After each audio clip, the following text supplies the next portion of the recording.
Hi everybody and welcome to Heel Heat. My name is George Coles and on this episode we're doing It Came From The Network. Topic of this It Came From The Network, ECW November To Remember 1996.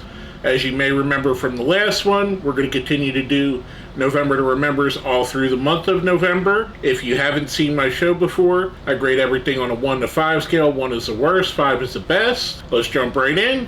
We get Taz coming out to the ring, who's just out there to challenge Sabu. This is the ongoing story which eventually leads to the main event of the first pay-per-view, Barely Legal. He spoils that there is going to be a pay-per-view. He doesn't say pay-per-view, but he says there's going to be a big show in Q1, which is Barely Legal. Kind of setting the bar for what we're going to see later on the show. From that, we go into our first match of the night, which gives us the debut of the Blue World Order, which it was only supposed to be a one-night thing. You can obviously see that at the end of the show, but it got over so well, the fans went crazy for it. In this match, we get Big Stevie Cool, Stevie Richards, going up against David Tyler Morton Jericho, which if you're not familiar, that's the guy that goes on to become Kid Cash much later on. This was a really fun and really interesting match. Cash, he kind of, or I'm gonna keep calling him Cash because that's what I most know him as. He kind of wrestled and looked a lot like Ricky Morton here, which is part of the name. And I think he was David Jericho on WCW doing jobs. I might be wrong, which may be where he got that from as well. Overall, it was a fun match. Stevie picks up the win. I'm giving this one a 4. Next up, we get Axel Rotten versus Hack Myers. This is a nice brawl, a different tone setter. We had a more fast-paced, more wrestling-style match in the beginning. Now we go into more of what ECW is known for, and that's the brawling. This is a good brawl. These two guys are guys I really like. Two of the guys that don't get a lot of the credit for helping ECW when they really did.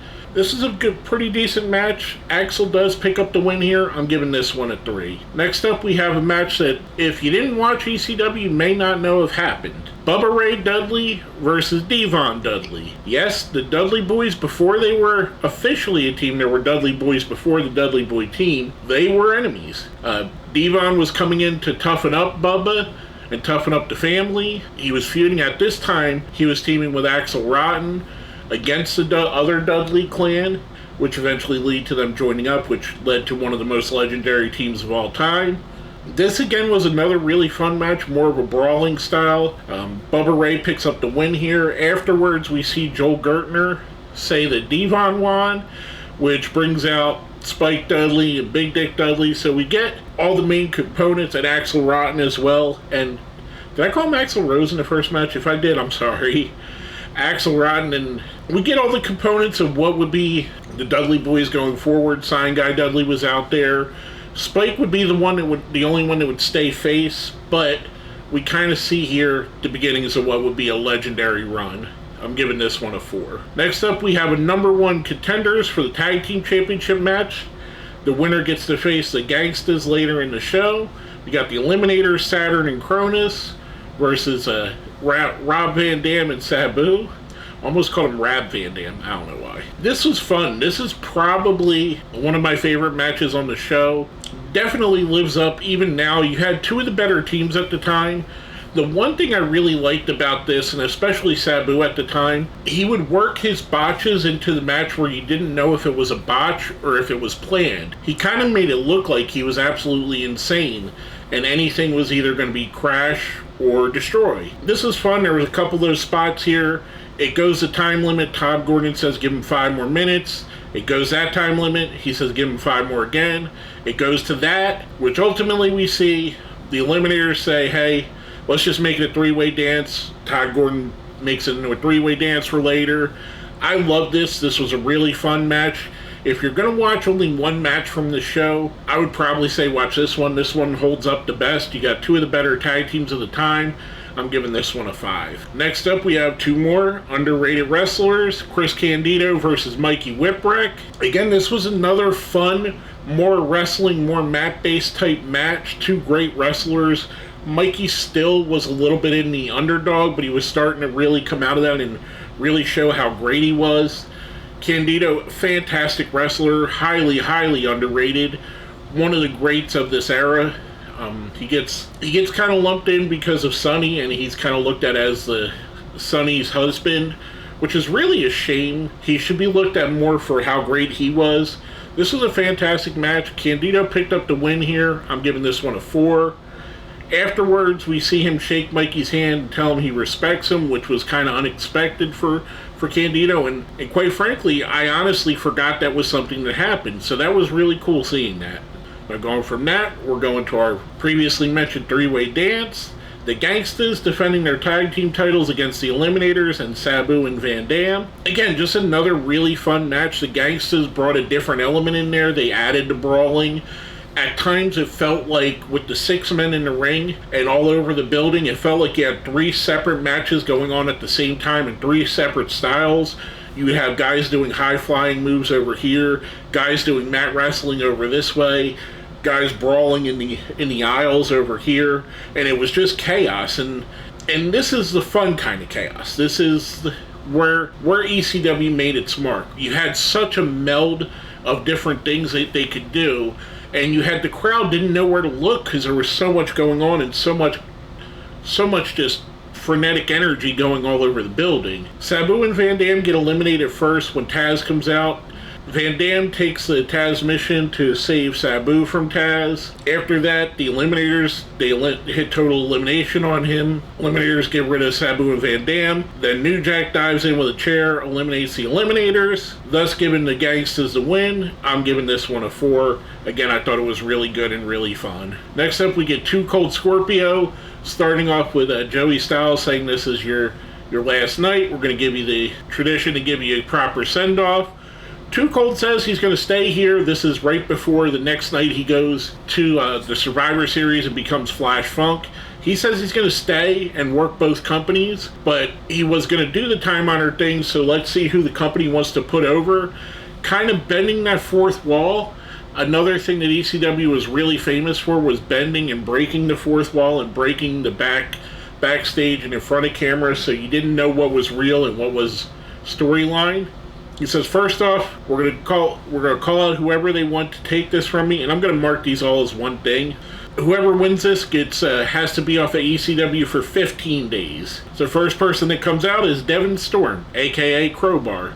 It's awesome seeing Devin Storm at this time because I remember him being there and I remember how good he was. And I remember him, even at this time, he was doing some like worldwide job matches much before the Crowbar days.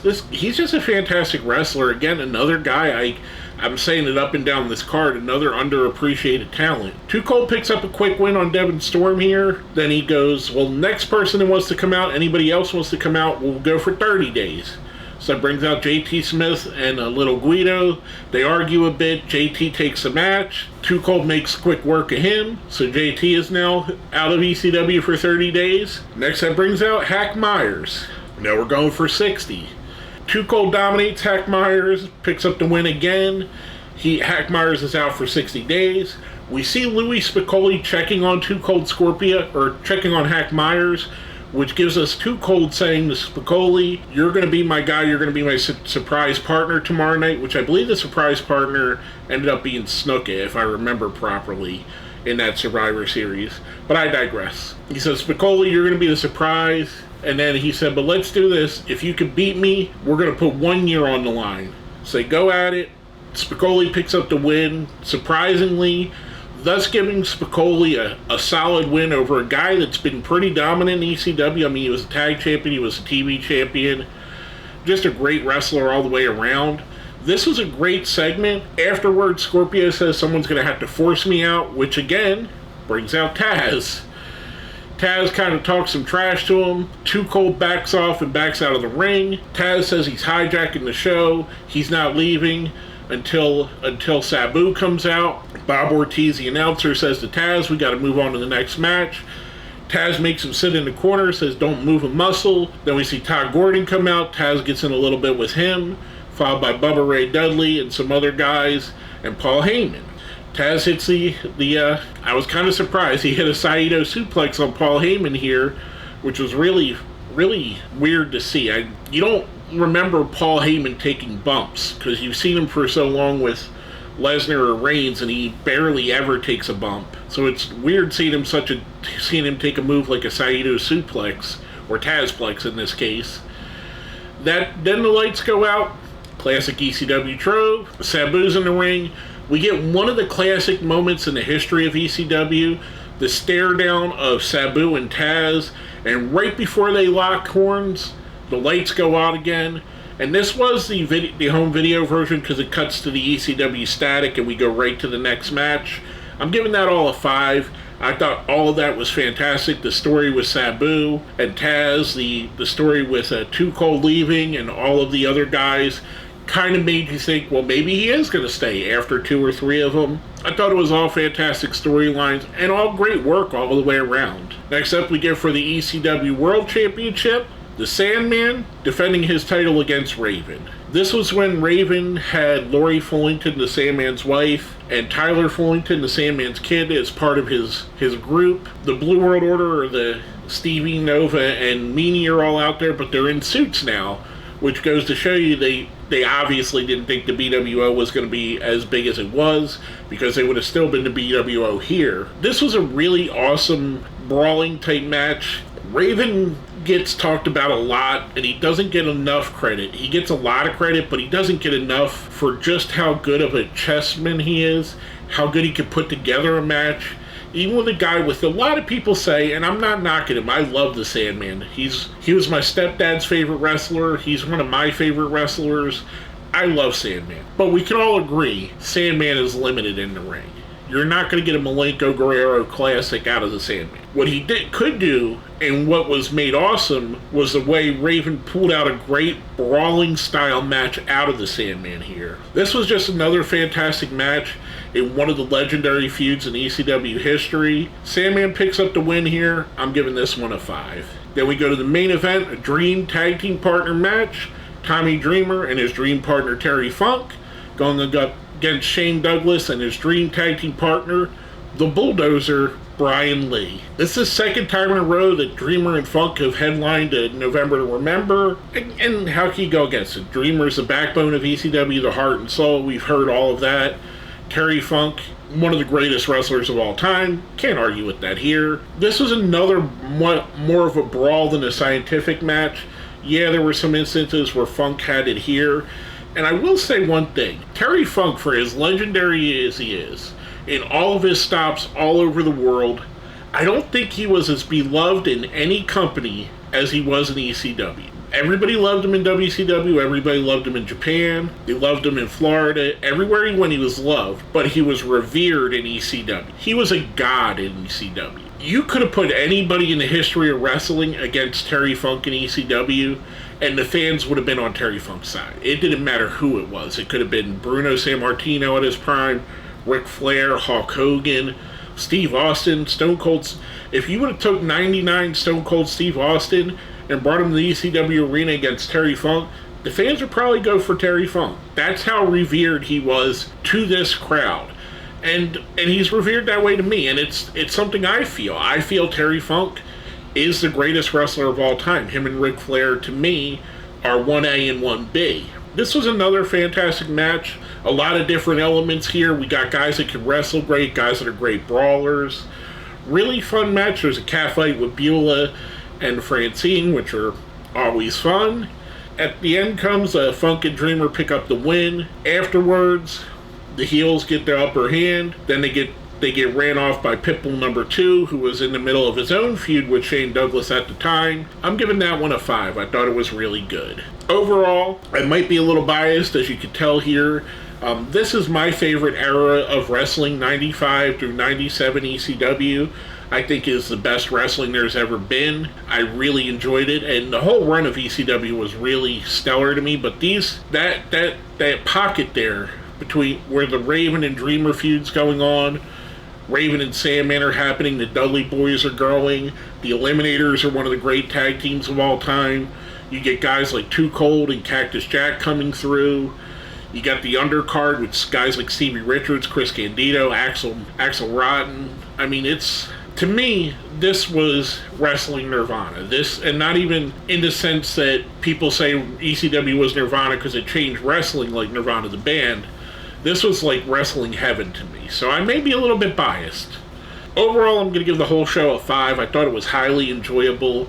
This is one ECW card I would recommend watching from beginning to end. The worst match on here, in my opinion, and I hate to say this, is Axel Rotten versus Hack Myers, and that's still a good match. But overall, again, I give it a 5. Let me know what you think. Smash that like button, share, subscribe if you haven't, and leave me a comment down here. If you made it all the way to the end, last week we said, what is your favorite side dish for Thanksgiving? Let's go with what's your favorite drink to have with Thanksgiving dinner? Is it beer? Is it Pepsi, Coke, water, milk? Let me know what your favorite drink to have with Thanksgiving dinner would be. With all that being said, my name is George Coles, and this has been another episode that came from the network.